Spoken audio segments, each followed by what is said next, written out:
Este ano que completamos 5 anos da existência desta grande rede de pesquisa participante com povos indígenas, quilombolas e comunidades tradicionais no Brasil, chegamos no 3º encontro do Observatório de Protocolos Comunitários.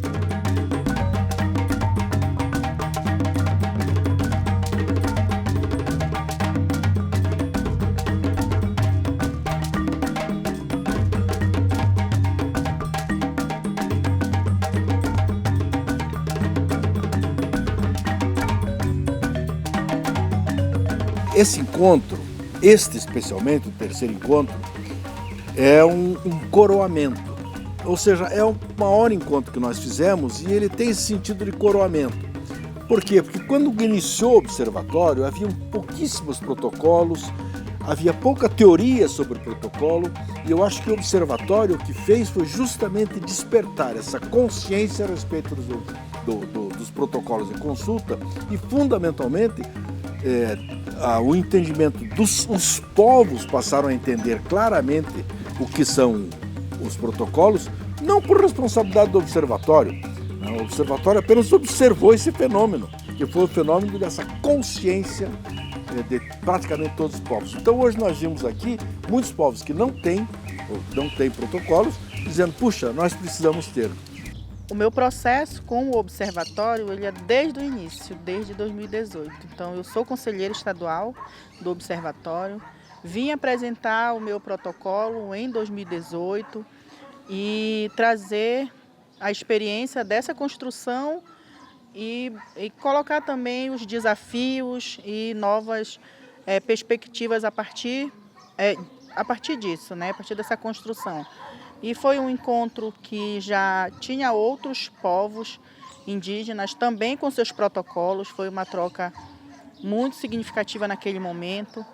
2018 foi quando foi fundado, né, esse observatório com a proposição de ser uma plataforma de informações, de atualizações da construção desses protocolos.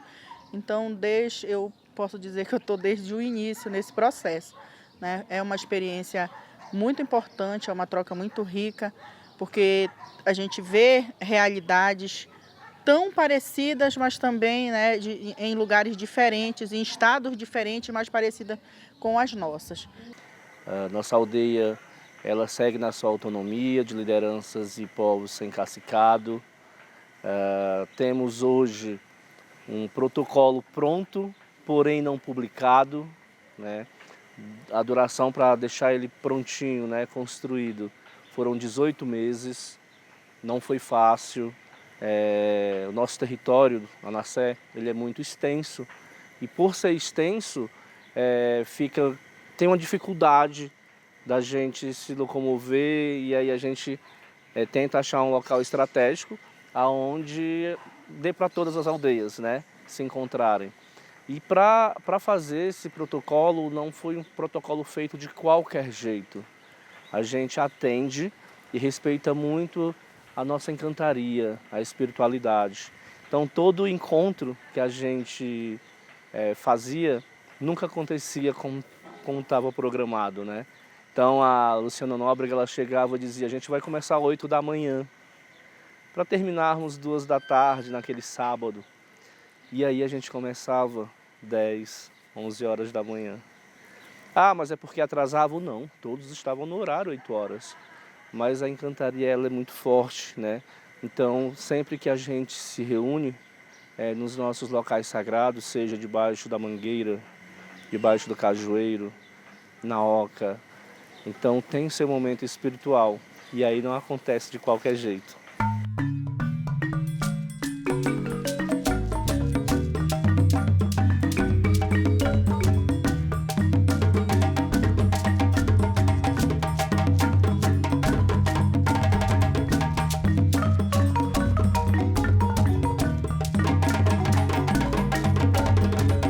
Venho do Povo Tapeba. O Povo Tapeba ele está em processo de construção do seu protocolo.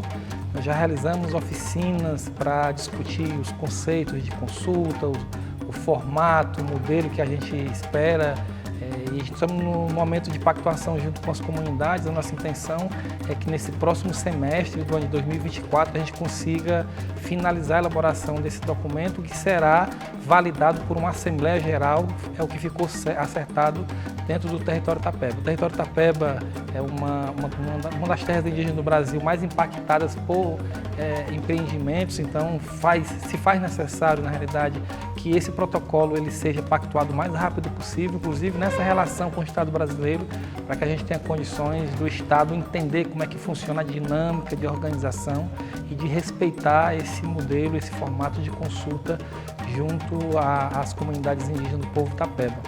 Nós entendemos e compreendemos a consulta como sendo um instrumento de empoderamento, de respeito aos modos de vida, à autonomia e às formas de organização social dos povos indígenas do Brasil como um todo. Nós compreendemos que o direito à consulta é um direito consagrado no ordenamento jurídico brasileiro, a própria convenção ela é auto-aplicável, mas que se faz necessário que cada povo também tenha o seu protocolo de consulta para que os empreendedores, especialmente o Estado brasileiro, as suas agências governamentais, elas possam atender, na realidade, esses formatos de consulta a partir dos modos de vida, das culturas, das tradições e das organizações das comunidades e povos indígenas. A gente tem protocolo, sim, mas só que a gente não tem específico escrito no caderno. A gente tem cultura, né? Línguas, canto e reza. A gente tem de ecologia, a gente que planta lá também. O problema é que lá é água nascente, mas só que não tem segurança para água. É muito desprotegida lá, né? Porque tá afetado de agrotóxico lá. Isso é muito difícil para nós falar sobre isso daí, na minha aldeia mesmo. Lá no Mato Grosso do Sul também é muito violação do direito, porque muito Guarani Kaiowá morre muito, lideranças, assim, principalmente a área da retomada que está sofrendo, assim, parte da saúde. Principalmente quem está sofrendo é a idosa, as crianças, né?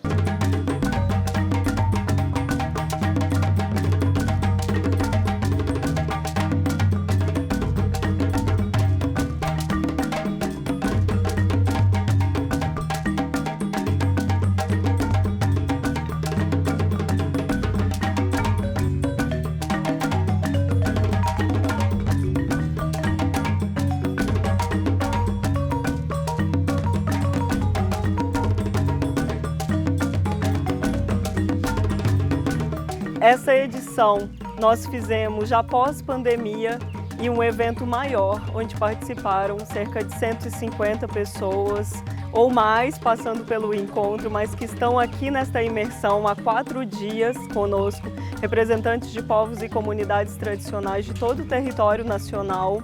Nós tivemos esse grande fôlego e esforço também de trazer os diversos segmentos do país, desde lideranças, mulheres Kalim, do povo Calon, cigano, e povos e comunidades tradicionais de terreiro, comunidades quilombolas, extrativistas, povos indígenas de todas as regiões e biomas. A potência desse evento também, através do lugar de fala dos próprios povos, trazerem o que é o nosso propósito do observatório, tecermos essa rede para o monitoramento dos casos de violações do direito de consulta e consentimento livre, prévio e informado.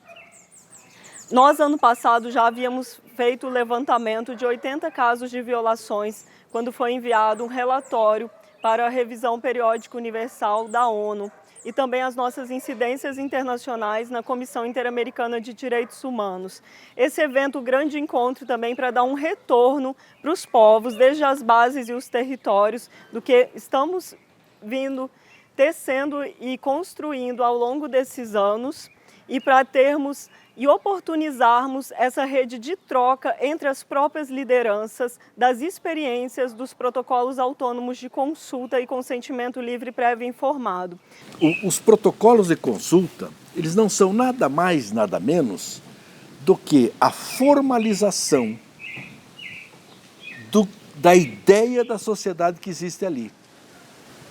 E por que isso? Eu, junto com o povo Tirió, eu dava a seguinte explicação. A sociedade branca, a sociedade hegemônica, a sociedade essa estatal, é a sociedade do papel. Precisa ter papel. Se não tiver papel, não vale. Eu dizia para eles, até para casar precisa papel. Então, essa sociedade do papel não acredita que exista uma sociedade sem papel. Uma sociedade que existe porque sim, porque todas as pessoas reconhecem que existe, e só. Então, como a nossa sociedade, a sociedade branca, não acredita na sociedade sem papel, é necessário que essa sociedade sem papel ponha num papel o que é a sua sociedade. E os protocolos de consulta não são nada mais, nada menos do que colocar no papel o que é a sociedade. Na verdade, os protocolos são muito simples. São muito mais simples do que é a sociedade propriamente dita. Quando eu digo colocar em papel a sociedade, por que são mais simples? Porque não é necessário para aquela sociedade construir grande papel com todos os detalhes. É necessário apenas para dizer para a sociedade hegemônica, para a sociedade branca, como eles se manifestam, como aquela sociedade sem papel se manifesta. É só para isso que serve. Para que a sociedade do papel reconheça a existência dela e faça do jeito que ela quer. Claro que o protocolo pode ser muito mais amplo. A comunidade, né, vem recebendo agora, né, as primeiras reuniões, né, com o Ministério Público, né, onde eles levam, né, para a comunidade o que é o protocolo de consulta, né, como deve ser construído, né, e como a comunidade, né, poderá ter autonomia, né, para poder estar trabalhando o protocolo, né, estar construindo o seu protocolo a partir da forma que eles querem ser consultados, né. Hoje a gente vive, né, um processo lá de assédio das mineradoras, né, das várias mineradoras na região, e esse protocolo de consulta, né, ele é o que nos resguarda, né, o que nos daria, né, autonomia de saber, de decidir se a mineradora ela pode entrar ou não no nosso território. A comunidade quilombola de Queimadas, ela é certificada, né? Foi certificada pela Fundação Cultural Palmares em 2013, mas até então ela não é titulada, né? Não iniciou ainda, né, o processo de titularização da comunidade. E está, né, nesse espaço discutindo, né, sobre o protocolo de consulta hoje, né? Estando aqui representando a comunidade, para mim é muito importante, sabe? Porque a gente acaba pegando uma bagagem para levar para o nosso território, né? Informações, né? Que nos coloca a pé, né? De discutir, de também trabalhar, ser, né? Uma das pessoas que conseguiria dialogar com a própria comunidade, né? Já que a gente tem que ter, né, autonomia na hora da construção do protocolo, né? De consulta.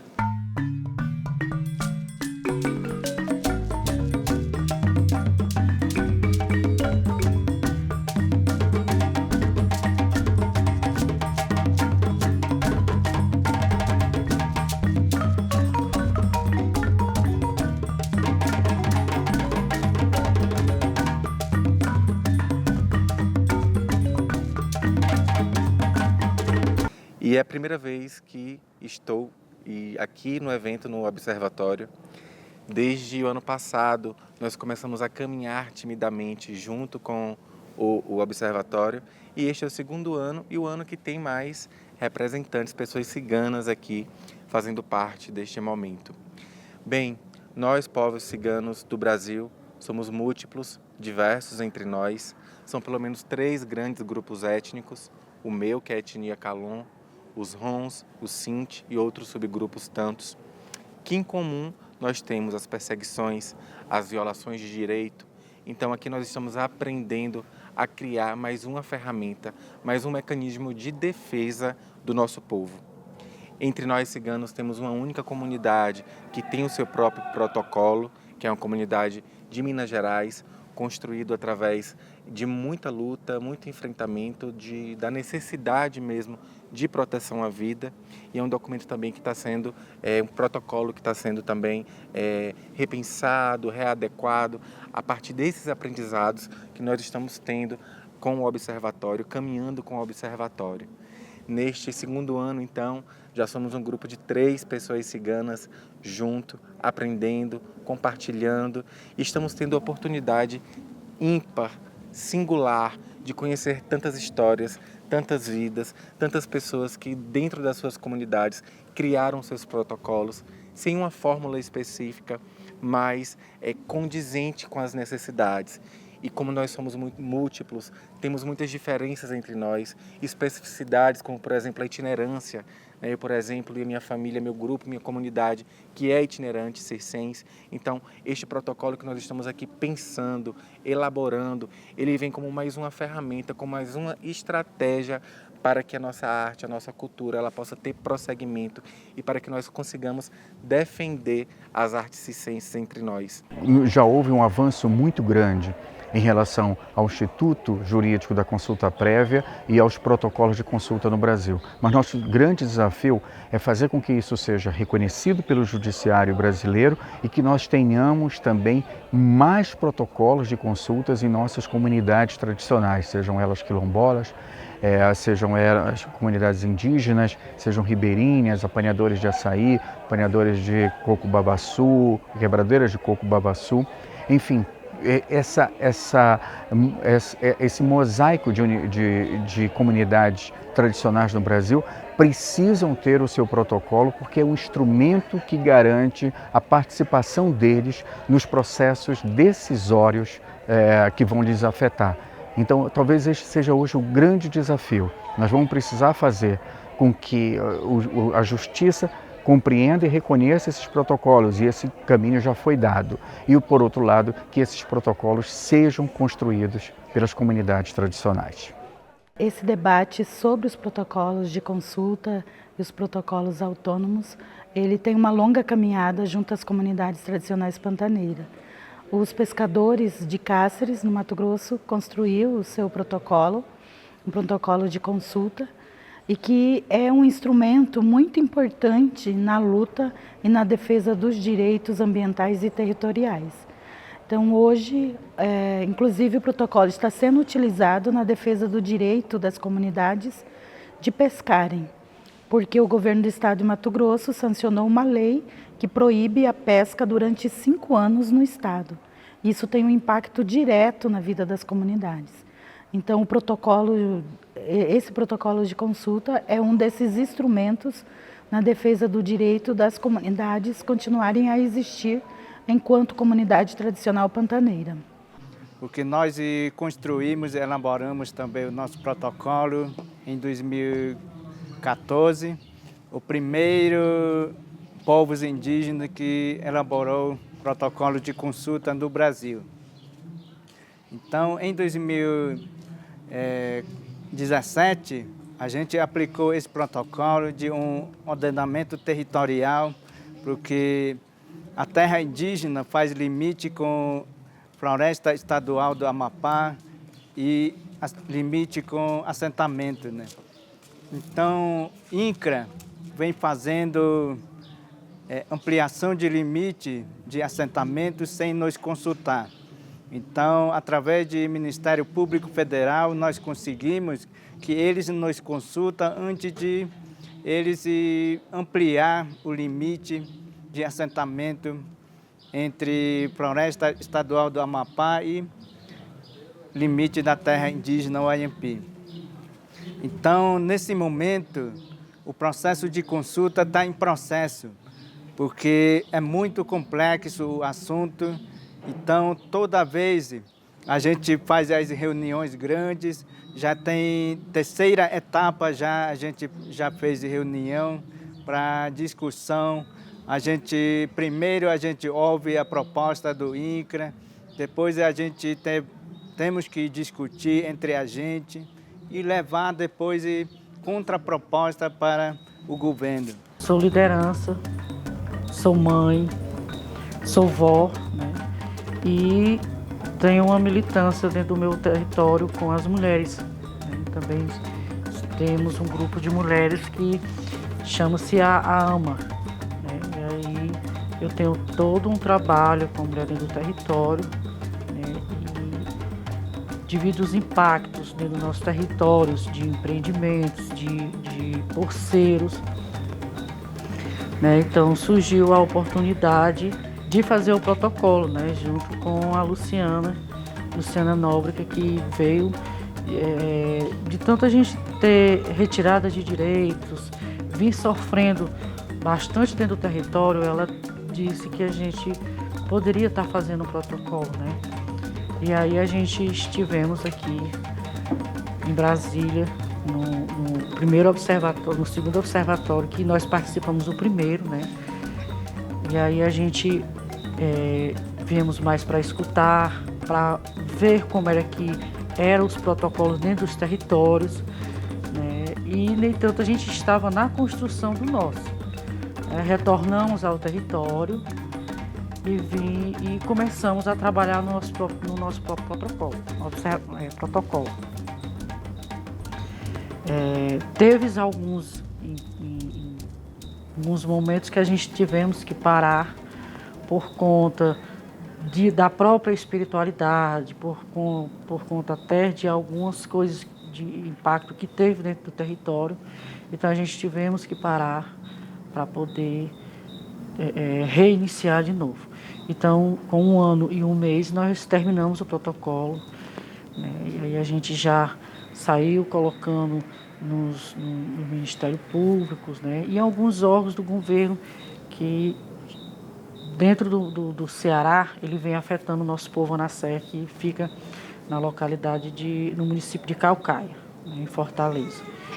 E a gente tem vários impactos dentro do território que vem retirando os direitos do nosso povo, que vem tirando as famílias das suas casas. Então, esse protocolo, ele serviu e está servindo bastante para que a gente seja consultado antes de adentrar dentro do território, antes de violar os nossos direitos. Que surgiram desde 2014 com o protocolo Ayampi, protocolo Munduruku, os protocolos quilombolas do Pará em 2014, quando tínhamos cerca de 7 protocolos, e numa crescente exponencial das elaborações dos protocolos. Hoje, 2023, pelo monitoramento do mapa dos protocolos autônomos, chegamos em 94 protocolos em todo o território nacional. Esse número parece ser grande, mas é pequeno, pensando no contexto que temos de violações do direito de consulta e nos diversos e múltiplos segmentos de povos, e a quantidade também, como tivemos recentemente pelo IBGE, finalmente também abordando a população quilombola no Brasil e outros segmentos que ainda são invisibilizados. Então, temos certeza que esse número não é somente um número, ele não significa um número, mas também uma resposta dos povos e comunidades diante das ameaças nos seus territórios, diante dos conflitos socioambientais, as ameaças de megaprojetos, as ameaças a nível nacional, seja no Poder Legislativo, com os projetos de lei, as propostas de emenda constitucional e também o marco temporal no Supremo Tribunal Federal. Então, escolhemos estar em Brasília no 3º encontro, justamente para coincidir e nos somar à marcha das mulheres indígenas, da Articulação Nacional das Mulheres Indígenas Guerreiras da Ancestralidade, e aproveitarmos essa potência do movimento das mobilizações aqui para estarmos também, enquanto universidades, enquanto nosso papel de academia, de pesquisa participante e militante, acompanharmos esse monitoramento das ameaças de violações.